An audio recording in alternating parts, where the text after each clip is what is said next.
Buenas tardes. En primer lugar, para agradecer la invitación y poder compartir acerca de este tema que es tan interesante y poco desconocido al final de cuentas, porque a pesar de las múltiples investigaciones, múltiples trabajos que se vienen realizando, todavía nos cuesta trabajo hacer un buen diagnóstico sobre sepsis. Entonces, comenzar diciéndoles que la sepsis actualmente se ha redefinido como el resultado de una respuesta inadecuada del huésped a una infección, que a su vez puede ocasionar disfunción de uno o más órganos, ¿no? Asimismo, se ha visto que su progresión se manifiesta por la aparición de estadios clínicos sucesivos derivados de una respuesta inflamatoria sistémica, secundariamente conduce a una disfunción orgánica. Pero también eh, podemos conocer de que es una entidad que tiene una alta incidencia en realidad y a su vez no se diagnostica correctamente y pasa desapercibido muchas veces. Y por ello viene a ser una de las principales causas de enfermedad grave y de mortalidad alta en todo el mundo. Asimismo, también hay que conocer de que es una enfermedad tiempo dependiente, es decir, mientras más rápido nosotros actuemos eh, tratando la sepsis, el pronóstico va a ser mejor, ¿no?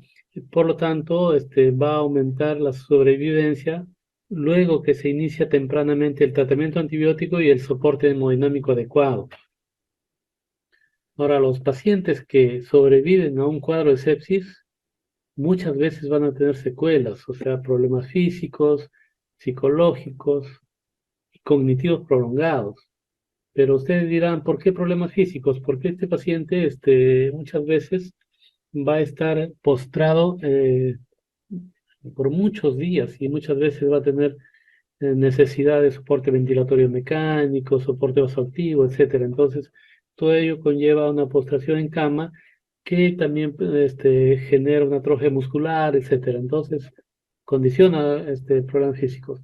Psicológicos, ¿por qué? Porque va a estar expuesto a una serie de, de mecanismos donde está monitorizado, está constantemente eh, siendo objeto de muestras de exámenes, movimientos, que el personal de enfermería está con trabajos de movilización del paciente, etcétera, ¿no? Y cognitivos prolongados, básicamente porque estos pacientes muchas veces va a requerir este manejo de la pseudoanalgesia. Entonces, a su vez, también puede condicionar problemas de aspecto cognitivo. Pero lo más importante de todo esto es que conociendo nosotros que es una enfermedad tiempo dependiente, se considera una emergencia sanitaria. Entonces, cada retraso en el diagnóstico y la administración eficaz de antibióticos o en en la adopción de otras medidas apropiadas, esta va a aumentar la tasa de mortalidad por hora. Cuanto más demoremos, peor el pronóstico. Pero muchas veces la sepsis, la evolución es tan rápida que puede condicionar un shock séptico, ¿no? Que no viene a ser aquella situación de alteración circulatoria, celular y metabólica subyacente y va a ser tan profunda su reacción del organismo y que puede condicionar un aumento de la mortalidad, ¿no? Es aquel momento donde ese paciente con shock va a necesitar tratamiento vasopresor, es decir, va a necesitar mantener una presión arterial media más de 65 milímetros de mercurio y a su vez también está caracterizado porque el nivel de lactatos comienza a aumentar y cuando ya es más de 2 ya nos está diciendo que hay signos de hipoperfusión tisular. Por otro lado, este shock séptico, conforme evoluciona y no manejamos adecuadamente, la mortalidad puede condicionar el 30-40% e incluso puede ser mucho más, dependiendo del momento y el lugar en que nos encontremos. Ahora, el shock séptico se puede manejar y se puede corregir, pero va a llegar un momento donde vamos a estar probablemente en una situación de alteración circulatoria donde no podemos estabilizar hemodinámicamente al paciente a pesar del manejo de fluidos o haberle iniciado un vasopresor. El paciente sigue hipotenso, sigue con signo de hipoperfusión. Entonces, este paciente esta condición se va a conocer como shock séptico refractario, es decir, cuando nosotros hemos asociado más de un vasopresor al manejo, ya es un shock séptico en cierta forma refractario y hay que tratar de revertirlo para evitar esa mortalidad tan alta que ocasiona, ¿no? Es decir, más del 50%, incluso algunos llegan hasta el 94% de mortalidad cuando el paciente atraviesa por esta situación de shock séptico, refractario o de difícil manejo. Pero la sepsis no es un tema nuevo ni reciente. Esto se viene manejando de tiempos inmemoriales, ¿no? Del inicio de la humanidad en realidad, pero que se formalizó su terminología a partir del año 91, 92, donde se hizo una reunión de consenso y se definió como un cuadro clínico basado en una respuesta inflamatoria. Para eso se utilizaba unos criterios del CIRS, es decir, un síndrome de respuesta inflamatoria sistémica, ¿no? Y se catalogó dentro de 4 categorías en realidad. Se comenzaba con un CIRS originado por un elemento infeccioso que condicionaba la sepsis. Esta sepsis podría ser evolutiva cuando nosotros encontrábamos que había disfunción de algún órgano, ¿no? Se conocía como sepsis severa. Y si a esta sepsis severa se añadía la hipotensión que no respondía a fluidos y requería ser eh, tributario del inicio de un vasopresor, se conocía como shock séptico. Esto se utilizó por mucho tiempo, pero como veremos en el tiempo, este concepto fue cambiando. Para el 2001 se seguían manejando los signos de CIRS, pero a su vez en una nueva reunión que se hizo de consenso de expertos, se creyó conveniente ampliar la lista de signos y síntomas y de valores laboratoriales, ¿no? Donde nos permitía de repente tratar de encajar la mayor cantidad de posibles causas infecciosas que condicionaban una sepsis. Para el 2016 se hizo una reunión de consenso, conocido como sepsis 3, en donde ya se definió como la sepsis una respuesta desregulada del huésped hacia la infección y disfunción de órganos, la que rige hasta actualmente.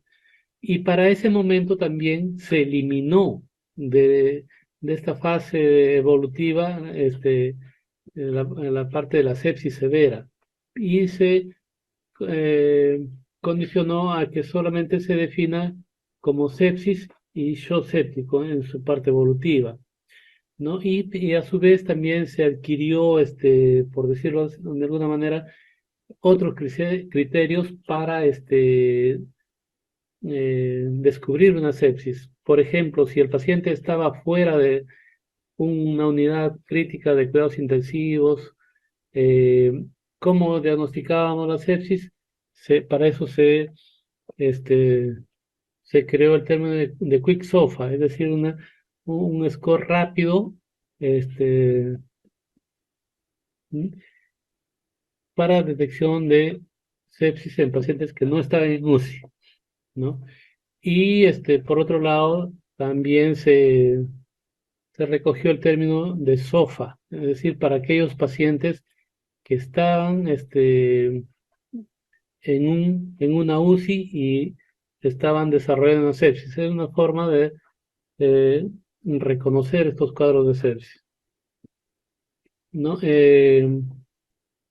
Para el 2017, 2018, este, se mantenía el término, pero en el 2018 ya recomendaban de que nosotros este, utilicemos el vasopresor lo más rápido posible y si este vasopresor inicial se utilizaba en altas dosis, se podría agregar otro vasopresor y de esta manera combatir una hipotensión refractaria.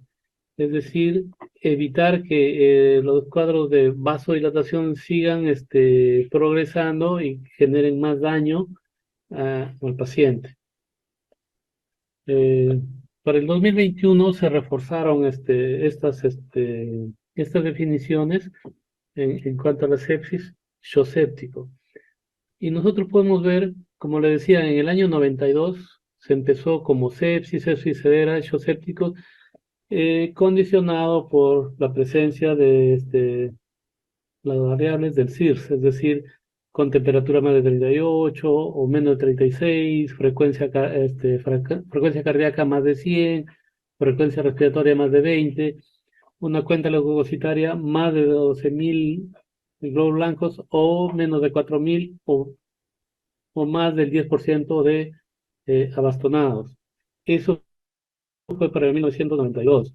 Pero conforme fue evolucionando las reuniones que se hicieron con expertos para el 2017, como les decía, ya o 2016, ya se reformuló el término y se conocía que la fase evolutiva era de sepsis a shock séptico. Y dentro de ellos, para catalogar un shock séptico, se consideraba que debería tener una sepsis, cursar con hipotensión y tener un lactato más de 2 milimoles por litro. ¿No? Por otro lado, como le decía también, se hizo uso del Quick-SOFA, el Quick-SOFA donde nos recomendaban de que para determinar un cuadro de sepsis fuera de la UCI debía tener dos de los tres criterios. Uno de ellos es tener una frecuencia respiratoria más de 22, una presión sistólica menos de 100 y alteración mental, ¿no? Que el paciente tenga una alteración mental producto de esa sepsis. Entonces, si teníamos dos de estos, ya nosotros podríamos inducir de que ese paciente estaba iniciando una sepsis, entonces debería tener otro tipo de cuidados, ¿no?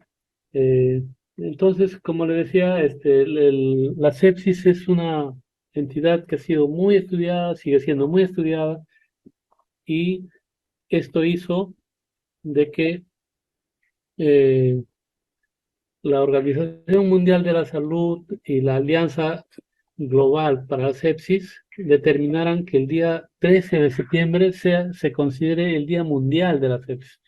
¿Y por qué se buscó esta fecha como conmemorativa de todos los años?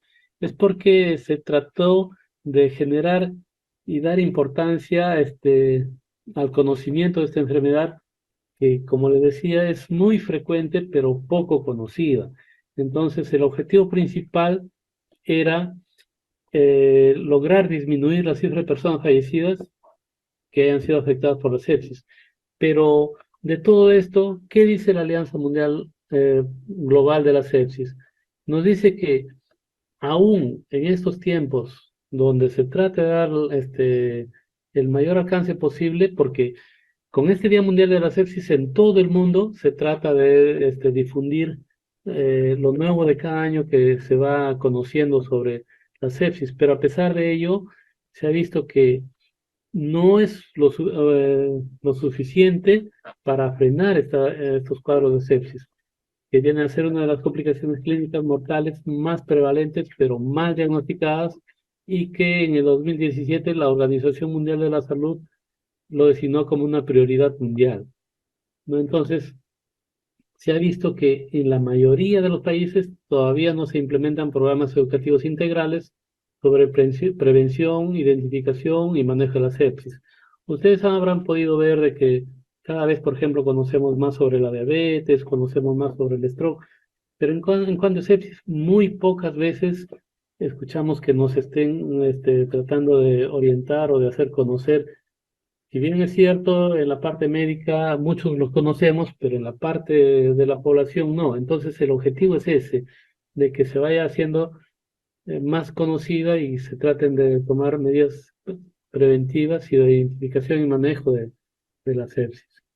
Entonces, nosotros podemos ver que epidemiológicamente esta entidad abarca en todo el mundo se puede ver sepsis. Por ejemplo, en España se ha visto de que por año se afectan aproximadamente 50.000 pacientes. De estos, más o menos 100, por cada 104 casos de cada 100.000 habitantes. Y de estos 50.000, al año se mueren 17.000 solo por sepsis. Eso es en un solo país. Pero en Europa se ha visto que aproximadamente, por ejemplo, hay un promedio de 3,4 millones de casos de sepsis cada año. Y de estos fallecen aproximadamente 700.000. Cifra alta, ¿verdad? Entonces, podemos ver que hay una variabilidad entre diferentes países, lo que apunta a que no conocemos el impacto real de la sepsis. Es decir, hay muchos casos que no se informan, entonces esto no permite una real estadística. Pero la mortalidad en la sepsis también es muy alta y se dice que la mortalidad por la sepsis supera a la insuficiencia cardíaca, al cáncer de mama, al cáncer de colon e incluso al VIH, ¿no? Por otro lado, también se puede ver de que la mortalidad en sepsis es 13 veces más que las muertes por accidentes de tránsito, 13 veces más, imagínense. Y por otro lado, eh, un 44% de porcentaje de mortalidad estimado en casos de sepsis grave en países europeos, ¿no? Asimismo, esta mortalidad aumenta con la edad, aumentando a valores mucho más altos en mayores de 85 años. Ahora, la sepsis es una enfermedad en realidad muy costosa. Se ha visto que el uso de recursos, por ejemplo, en el proceso intrahospitalario, tiene un gran uso de recursos y costos. Aproximadamente, para tratar una sepsis, en Europa, por ejemplo, se ha visto que cuesta entre 18.000 y 45.000 euros. Es decir, si nosotros convertimos a la moneda peruana, eh, cuesta entre 70.000 y 150.000 soles por un cuadro de sepsis. Imagínense con todo lo que tenemos.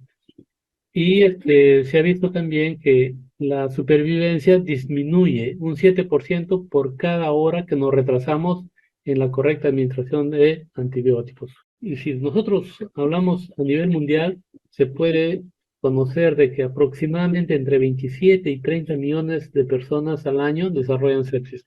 Es decir, si nosotros viéramos la población de Perú, todos haríamos sepsis si es que lo trasladamos a esta cifra, ¿no?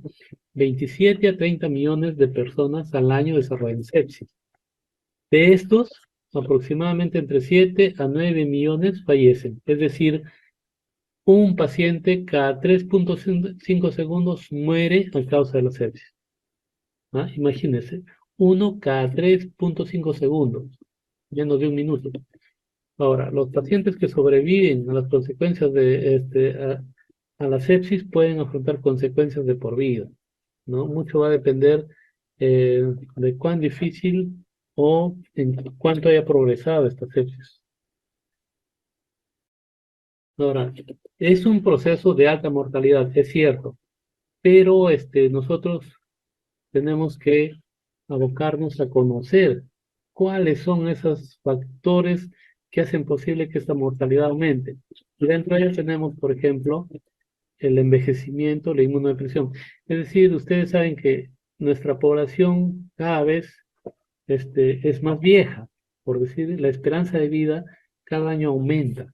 Entonces, al aumentar la esperanza de vida, también aumentan las posibilidades de que el paciente no pueda tolerar un cuadro agudo como es la sepsis. Las enfermedades crónicas, hay pacientes que sufren de poco, por ejemplo, la enfermedad pulmonar obstructiva crónica, de insuficiencia cardíaca congestiva, pacientes con cirrosis, que producto de su enfermedad muchas veces están expuestos a medicación, procedimientos, etcétera, y eso va deteriorando su sistema inmune. Aquellos pacientes que tienen o sufren traumatismos o son operados de emergencia, también son más vulnerables a un agravamiento de la sepsis. El uso indiscriminado de los antibióticos también es una variable que cuenta mucho en la mortalidad. El uso de corticoides, inmunodepresores, quimioterapia, ¿no? Asimismo, aquellos pacientes que usan dispositivos invasivos, por ejemplo, aquellos pacientes que están expuestos a hemodiálisis, a ventilación mecánica o que tienen que eh, permanecer con sondas vesicales, ¿no? Por tiempos, aquellos pacientes que reciben nutrición parenteral por catéter venoso central prolongado, etcétera. Pero también se ha visto aquellos pacientes que sufren del SARS-CoV-2, es decir, COVID-19, también son vulnerables a una alta mortalidad, ya que ellos están expuestos o su sistema inmune está tan desgastado con el SARS-CoV-2 que puede hacerse más vulnerable a un cuadro de sepsis y ser de mortalidad alta, como hemos visto en la pandemia.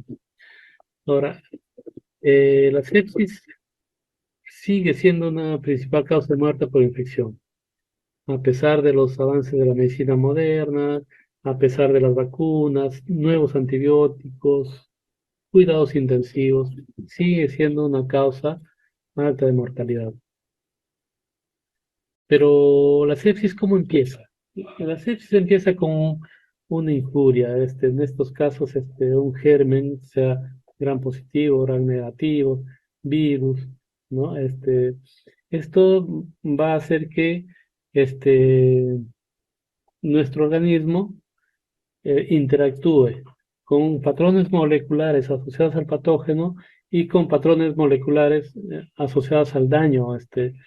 Entonces, estos, en la interacción con la célula presentadora de antígenos del huésped, se va a iniciar una cascada inflamatoria de la inmunidad innata y adaptativa, es decir, nuestro organismo va a responder en la parte inflamatoria, tanto en la parte innata como en la parte adaptativa. En la inmunidad innata van a inicialmente eh, a presentarse las interleuquinas, ¿no? Interleuquina 1, 6, 8, 12, ¿no? Factor de necrosis tumoral, sistema de complemento, coagulopatía se van a dar en una primera respuesta, pero también va a haber una eh, a- activación de la inmunidad humoral, es decir, con las inmunoglobulinas.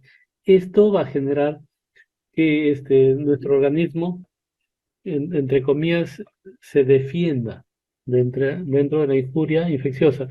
Pero esta respuesta muchas veces puede ser eh, incrementada y esa respuesta inflamatoria, en vez de defendernos, va a generar disfunción de órganos.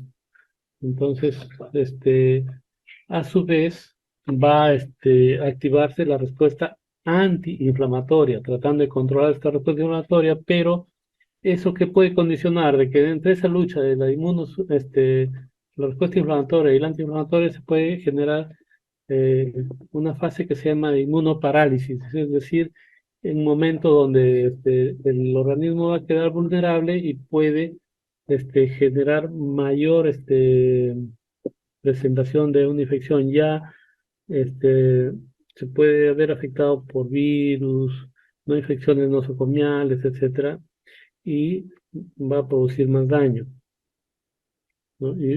Y esa recuperación del paciente se puede ver comprometida.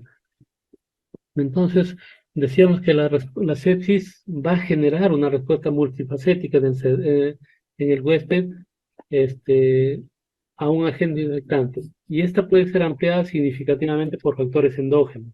Es decir, esta respuesta, inicialmente una respuesta inflamatoria, que va a activar otro tipo de respuestas, ¿no?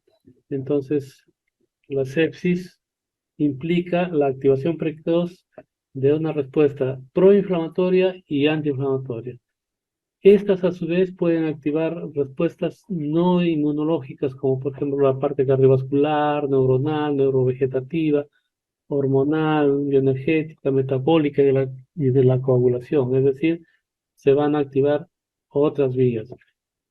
Dando así, por ejemplo, que a nivel de la parte circulatoria, nosotros vamos a ver que va a haber vasodilatación, es decir, la resistencia vascular sistémica va a estar disminuida. ¿Pero por qué? Porque vamos a ver que va a haber aumento de vasopresina, ¿no? Que va a generar vasodilatación, eso vasodilatación, hipotensión, ¿no? Esa hipotensión puede generar mayor hipoperfusión, ¿no? Podemos ver que se va a ver también en la parte neurológica la encefalopatía, donde va a ser secundario a cambios metabólicos, diseminación hematógena, ¿no? A través de la barrera encefálica, el paciente va a estar encefalopático. Puede haber alteraciones a nivel intestinal, ¿no? Donde se va a dar el caso de la translocación bacteriana, la respuesta este, endotelial a nivel hepático también se va a ver alterada. Puede haber alteraciones a nivel renal con necrosis tubular aguda, vasoconstricción, citoquinas inflamatorias persistentes y la lesión renal aguda. Pero a nivel respiratorio también podemos encontrar casos de alteraciones, por ejemplo, a nivel de la lesión endotelial, ¿no? Puede haber edema alveolar e intersticial, y esto puede generar un síndrome de difusión respiratoria aguda, ¿no? El distrés respiratorio agudo que puede incluso condicionar el uso de ventilación mecánica. Entonces, les dije que la parte laboratorial también nos puede ser de ayuda y es importante, ¿no? A pesar de que son inespecíficas, eh, pueden estar asociados a causa de la sepsis o a la hipoperfusión tisular e incluso a disfunción orgánica secundaria. Entonces, cuando nosotros tenemos este tipo de resultados en los exámenes auxiliares, podemos inducir de que puede ser secundaria una sepsis. Por ejemplo, encontramos leucocitosis con un recuento de glóbulos blancos mayor de 12.000 o leucopenia menos de 4.000. Puede haber recuento normal de glóbulos blancos, pero con un porcentaje mayor del 10% de formas inmaduras o abastonadas. Podemos encontrar hiperglicemia, ¿no? En ausencia de diabetes, como una respuesta al estrés de ese momento. Una proteína C reactiva, este, más de dos desviaciones estándar por encima del valor normal, ¿no? Podemos encontrar hipoxemia arterial, e incluso con el índice de PAFI menor de 300. Asimismo, podemos encontrar aumento de creatinina más de 0,5 miligramos por decilitro como parte de una injuria renal secundaria a la sepsis. Podemos encontrar alteraciones de la coagulación con un INR más de 1,5 o del tiempo parcial de tromboplastina más de 60 segundos. Asimismo, podemos encontrar trombocitopenia, por ejemplo, menos de 100.000. Generalmente lo encontramos más con gérmenes por gram negativos, ¿no? Podemos encontrar hiperbilirrubinemia como parte de una disfunción hepática. Por otro lado, también podemos encontrar insuficiencia suprarrenal, es decir, un paciente que tiene hiponatremia, hipercalemia y que puede encontrarse en la sepsis e incluso ser parte de un cuadro de una hipotensión arterial sostenida. Encontramos hiperlactatemia o hiperlactacidemia con un lactato sérico elevado y generalmente es una manifestación de hipoperfusión de órganos en presencia o ausencia de hipotensión. es un componente importante de la evaluación inicial, ya que el lactato elevado puede asociarse con un pronóstico desfavorable para el paciente. Y cuando ustedes valoren el lactato, también fíjese si el paciente no está recibiendo alguna medicación que puede ser confusor. Por ejemplo, los pacientes diabéticos consumen metformina y esto puede elevar el lactato. Y si nosotros encontramos lactato elevado y el paciente consume metformina, hay que valorar ese, ese, ese dato. Por otro lado, también nos puede servir un examen de laboratorio en el momento, la procalcitonina. Cuando esté elevado, se puede asociar a infección bacteriana y sepsis. Ahora, las causas de la sepsis, por ejemplo, eh, nosotros podemos encontrar meningitis, que pueden ser infecciones por gran positivos, neumococo a la cabeza, no gran negativos como la meningitis, ¿no? O también debido a virus, tales como el SARS-CoV-2, podemos encontrar cuadros de neumonía, ¿no? que condiciona la sepsis, en infecciones del torrente sanguíneo, infecciones abdominales, como una apendicitis que no es operada a tiempo, o una diarrea infecciosa, infecciones de la vesícula biliar, o también originarse en infecciones de la piel y tejidos blandos.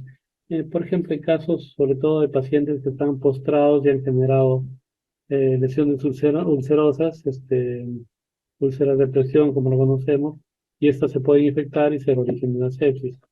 También podemos encontrar la sepsis en aquellas infecciones relacionadas a catéteres. Por ejemplo, en aquellos pacientes que tienen catéteres venosos centrales y que no han tenido los cuidados necesarios, puede ser el origen de una sepsis, o aquellos pacientes que son portadores de sondas vesicales o las sondas Foley por mucho tiempo, ¿no? Y que generan infección del tracto urinario. Eh,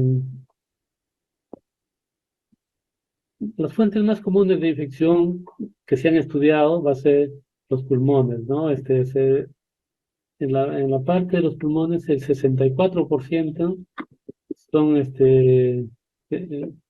las causas que originan una sepsis. En el abdomen es un 20%, ¿no? Un abdomen agudo, por ejemplo, con obstrucción intestinal, una sepsis con peritonitis. Las infecciones del torrente sanguíneo causan un 15% aproximadamente de sepsis y el tracto urinario un 14%. Y se ha visto también que los microorganismos aislados, el 62% fueron gram negativos, ¿no? Un 47% gram positivos y un 19% fueron hongos. Esto es importante porque esto nos permite más o menos inducir qué antibiótico podemos usar. Dentro de los microorganismos gram positivos más comunes es el Staphylococcus aureus. Y dentro de los gram negativos, la Pseudomonas aeruginosa y la Escherichia coli. Como les decía, para hacer el diagnóstico rápido de sepsis, si estamos fuera de UCI, nos puede servir el QuickSOFA o QSOFA, ¿no? Donde valoramos hipotensión con presión sistólica menos de 100, eh, el estado mental, ¿no? Con la escala de Glasgow menos de 13, o si hay taquimia con frecuencia respiratoria más de 22. Con dos de estos, nosotros podemos decir que este paciente puede estar haciendo una sepsis. Entonces nos va a permitir buscar o darle lo más rápido el tratamiento que sea amerita. Pero también se ha visto que utilizamos el cuadro de SOFA, que viene a ser la evaluación de una falla orgánica relacionada a la sepsis, ¿no? Cuando esto tiene más de dos criterios alterados, podemos decir que el paciente está desarrollando una sepsis. Por ejemplo, en la parte respiratoria, nosotros evaluamos el PAFI, ¿no? En la parte circulatoria, vemos si hay hipotensión o está usando vasopresores. En la parte hematológica, podemos ver el conteo de plaquetas. En la parte neurológica, valoramos la escala de coma de Glasgow, parte hepática, las bilirrubinas, y en la parte renal, eh, los cambios en la creatinina o la presencia de oliguria, ¿no? Entonces, una infección más esófaga, con más dos criterios, nos sirve de pronóstico en el paciente con sepsis. Entonces, como le decía, la sepsis es una entidad muy frecuente, pero pocas veces conocida, y esto nos hace muchas veces diagnosticar mal. Y a todo el mundo le metemos o le administramos antibióticos. Hay que diferenciar bien, ¿no? Si bien es cierto, el antibiótico no lo va a matar, pero sí puede de repente enmascarar otros problemas. Por ejemplo, la pancreatitis aguda es una entidad que simula mucho una sepsis. Va a haber leucocitosis, va a haber aumento de la proteína C reactiva, alteración de la coagulación, un montón de criterios que nos pueden simular una sepsis, pero nosotros podemos diferenciarlo tranquilamente con laboratorio, con amilasas, lipasas elevadas o una tomografía que nos permite ver que el paciente está haciendo una pancreatitis aguda grave. Un paciente politraumatizado, grandes quemados, ¿no? Necrosis tusulares extensas o lesiones inmunológicas pueden hacer diferenciación de la sepsis. Asimismo, también hay que tener cuidado cuando el paciente viene con cuadros de shock. Ese shock hay que saberlo diferenciar bien entre un shock hipovolémico, por ejemplo, el paciente que está haciendo un cuadro de deshidratación con hipovolemia o ha perdido sangre, por ejemplo, puede estar en shock, pero no necesariamente significa que está infectado o está haciendo sepsis. Pacientes con shock cardiogénico, asimismo, también pueden este, aparentar una sepsis o un shock séptico, porque el shock cardiogénico también vamos a encontrar una respuesta inflamatoria alta, pero van a haber de base signos que nos van a hablar de un problema cardíaco. Las endocrinopatías también hay que diferenciar de la sepsis, aquellos casos, por ejemplo, de aneurisma roto, anafilaxia, intoxicaciones, déficit de amina o en aquellos pacientes que estamos administrando vasodilatadores, hay que diferenciar bien que no esté haciendo un cuadro de sepsis o shock séptico. Ahora, el manejo en realidad se han hecho múltiples intentos de buscar opciones de poder mejorar el manejo de la sepsis, pero en los 40 años sigue teniendo una base que no ha cambiado. Han aparecido nuevos antibióticos, nuevos dispositivos, pero la base sigue siendo la misma. Entonces, ¿esas bases cuáles son? La administración temprana de antibióticos y líquidos intravenosos, además del control de fuentes y el uso juicioso de vasopresores.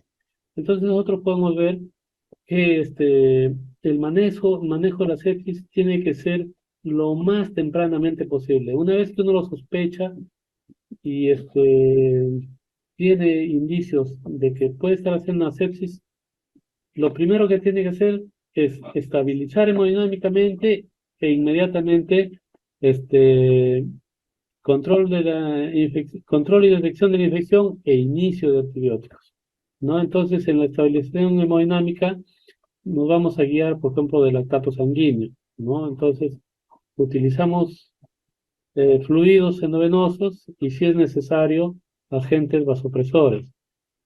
Y en el control y detección de la infección, vamos rápidamente a solicitar cultivos, ¿no? Cultivo de sangre, procalcitonina, que nos permite ver si estamos frente a una infección bacteriana o no. E inmediatamente iniciar antibióticos, después de haber realizado sus cultivos, lógicamente. Y si es necesario un control de fuente, es decir, si un paciente está haciendo obstrucción intestinal, se tiene que operar ese paciente. No podemos permitir que esté mucho tiempo con ese problema. O si tiene un absceso, de igual manera hay que drenarlo. Entonces, eso significa actuar sobre eh, la fuente de una infección. Entonces, así como nosotros actuamos rápidamente en un paciente politraumatizado, un infarto agudo de miocardio o un accidente vasculocerebral, tempranamente nosotros debemos identificar la sepsis e inmediatamente iniciar el tratamiento apropiado. Eso va a mejorar los resultados en el manejo de la sepsis. Entonces, como le decía, el primer eje del manejo de la sepsis va a ser la estabilización hemodinámica. Y para ello, nosotros debemos hacer fluidoterapia. Muchas veces con la fluidoterapia es suficiente, pero algunas veces el paciente evolucionado está haciendo vasodilatación sostenida, hipotensión, shock, necesitamos utilizar vasopresores rápidamente. Entonces, dentro de la fluidoterapia es importante administrar el volumen óptimo de líquidos, porque se ha visto de que muchas veces nos entusiasmamos y la reanimación con líquidos lo hacemos tan intensa que puede, en vez de mejorar, precipitar una falla multiorgánica, puede prolongar la ventilación mecánica y empeorar los resultados de los pacientes. Cuando ustedes manejan fluidoterapia, es como cuando uno hace un reto fluido, ¿no? Uno tiene que ver que van a haber pacientes respondedores a los fluidos y pacientes que no responden bien a los fluidos. Entonces, si responden a los fluidos, uno tiene que seguir manejando la fluidoterapia, pero si no responden bien a los fluidos, rápidamente se congestionan, ¿no? Están haciendo insuficiencia respiratoria. Ese paciente tiene que necesariamente comenzar con vasopresores en forma temprana. Eh, por otro lado, actualmente hay dos tipos de gente que maneja fluidoterapia, ¿no? Hay algunos que tienen un estilo conservador, es decir, tratan de evitar en la medida de lo posible un exceso de líquidos, pero hay otro grupo de gente que son más agresivos e incluso inician grandes cantidades de fluidos.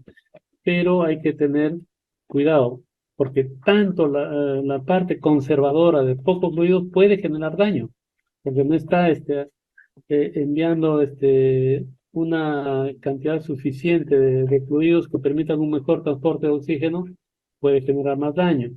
Pero por otro lado, el exceso de líquidos también puede ser dañino y puede producir edema tisular, ¿no? Formación de ascitis, a nivel renal, generar más edema, a nivel pulmonar puede provocar congestión, a nivel cerebral mayor edema. Entonces, ni lo muy poco ni lo mucho es bueno. Siempre individualizar cada paciente, ¿no? Ahora, cuando el paciente requiere vasopresores, el objetivo debe ser una presión arterial media más de 65 milímetros de mercurio, porque es la presión, es el punto de corte donde permite una mejor perfusión de los órganos a nivel interno. Ahora, por otro lado, muchas veces hay que guiarse de la normalización del lactato, que es un marcador de hipoperfusión tisular, ¿cierto? Entonces nos sirve como guía. Ahora, cuando nosotros hacemos reanimación con fluidos, los objetivos, ¿cuáles van a ser? Uno, mantener la integridad microvascular y la función endotelial, previniendo la disfunción de la barrera endotelial y reduciendo el edema tisular, ¿no? ¿Esto qué va a hacer?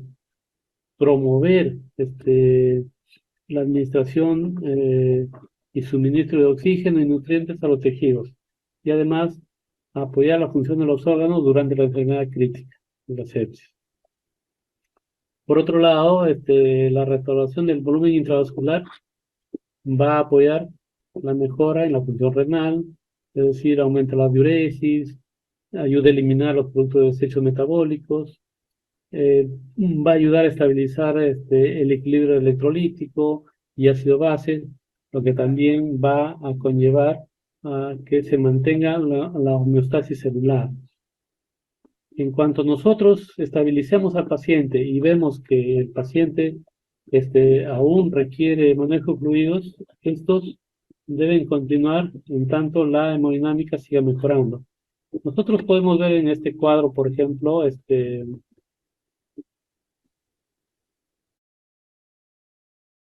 en este cuadrito, por ejemplo, el paciente llega en shock y la resucitación con fluidos, cuando es en forma exagerada, puede producir edema intestinal, puede producir edema visceral y esto puede condicionar hipertensión intraabdominal esta hipertensión intraduodenal puede generar oliguria.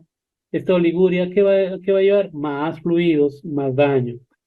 Ahora, esta hipertensión intraabdominal también puede generar compresión de las venas mesentéricas, hipertensión venosa, más resucitación con fluidos, y entonces se vuelve un círculo vicioso. Ahora, cuando nosotros estamos usando en grandes cantidades de fluidos, nosotros podemos hacer uso de la albúmina, ¿no? Para evitar grandes cantidades de reposición de volumen y evitar los daños que se ven por la sobrehidratación. Como le decía, muchas veces se requiere el uso de vasopresores. Antiguamente nos decían, para iniciar un vasopresor, primero tienes que refletar al paciente de volumen. En cambio, ahora no, ahora lo que se recomienda es tempranamente iniciar vasopresores. Y dentro de los vasopresores, en el shock séptico, de elección es la norepinefrina, o conocida también como noradrenalina, porque el objetivo va a ser mejorar la perfusión de los órganos vitales, asegurando un mejor suministro de oxígeno y nutrientes a la célula.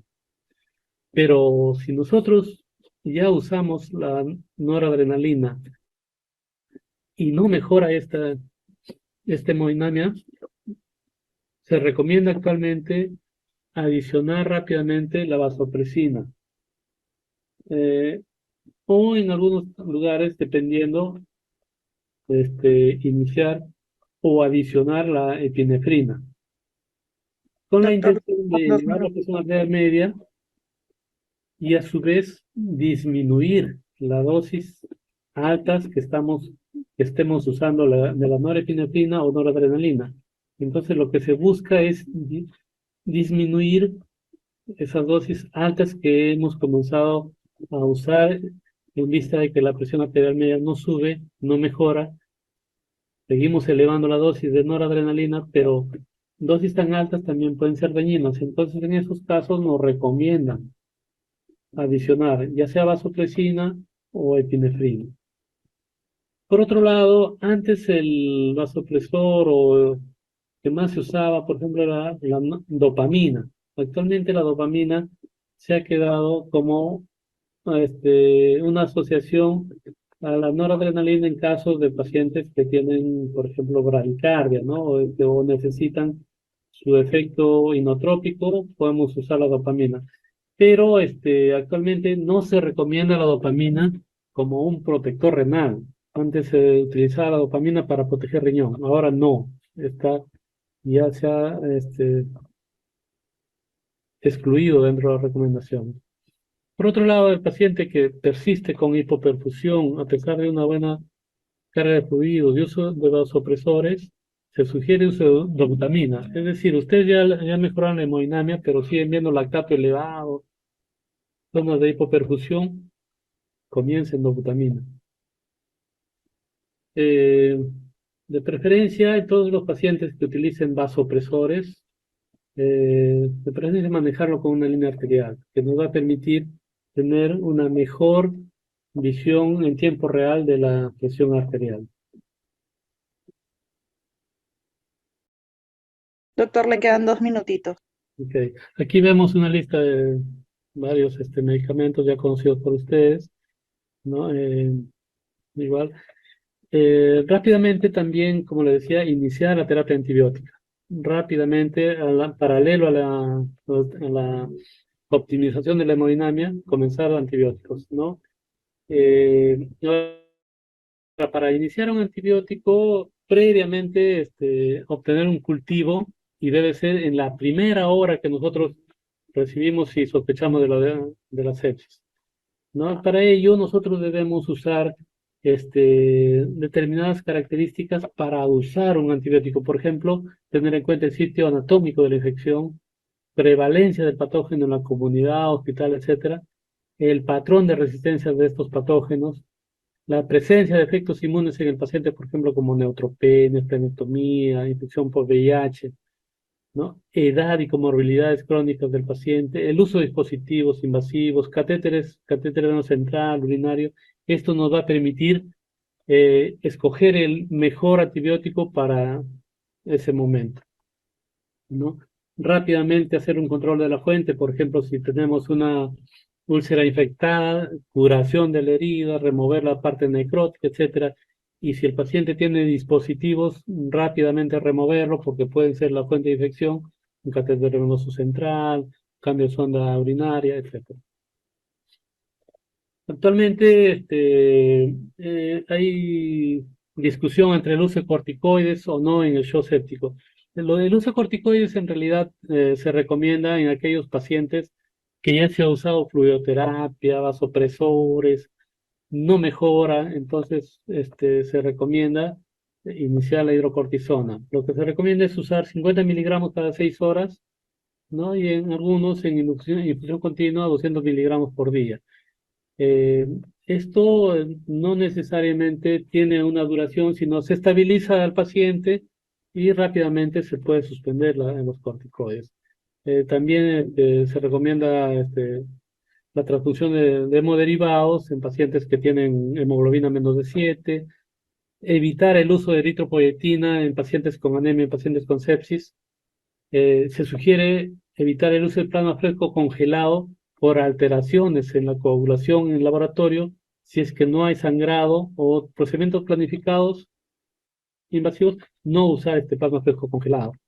Se sugiere transfusión profiláctica de plaquetas siempre y cuando la cuenta sea menor de 10.000 en ausencia de aparente sangrado y cuando la cuenta sea menos de 20.000 si el paciente tiene un riesgo significativo de sangrado, ¿no? Y en mayores de 50.000 en caso de sangrado activo, procedimientos quirúrgicos, ¿no? O procedimientos invasivos, debe tener plaquetas más de 50.000.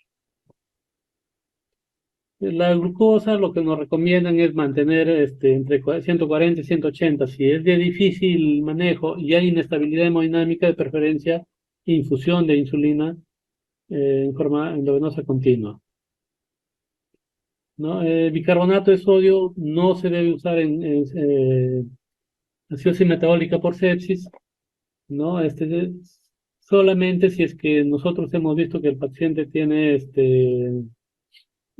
cuadros de, por ejemplo, cetoacidosis diabética, con pH menos de 7, podríamos de repente usar, pero en caso de sepsis no es recomendable el uso de bicarbonato. Se recomienda la profilaxis tromboembolismo venoso, sobre todo en aquellos que tienen ventilación mecánica, por ejemplo. Eh, Profilaxis de úlcera de estrés en aquellos pacientes que tienen factores de riesgo para sangrado intestinal, se debe este, usar la profilaxis. Eh, Ahora, lo que recomiendan actualmente es la prevención, ¿no? En la prevención, que el paciente no llegue a sepsis. Entonces, buscar prevenir las infecciones, ¿no? Lavado de manos, las vacunas recomendadas, educar a los pacientes y su familia, enfatizando la necesidad de prevenir las infecciones, controlar las acciones crónicas, buscar atención médica en cuanto haya signos de alarma de una infección, una sepsis, pensar en sepsis, conocer los síntomas y signos de septicemia para identificar y tratar pronto a los pacientes, actuar rápido, comenzar el tratamiento antibiótico lo antes posible, documentar la dosis de los antibióticos, duración, tratamiento, eh, los objetivos, reevaluar el manejo del paciente.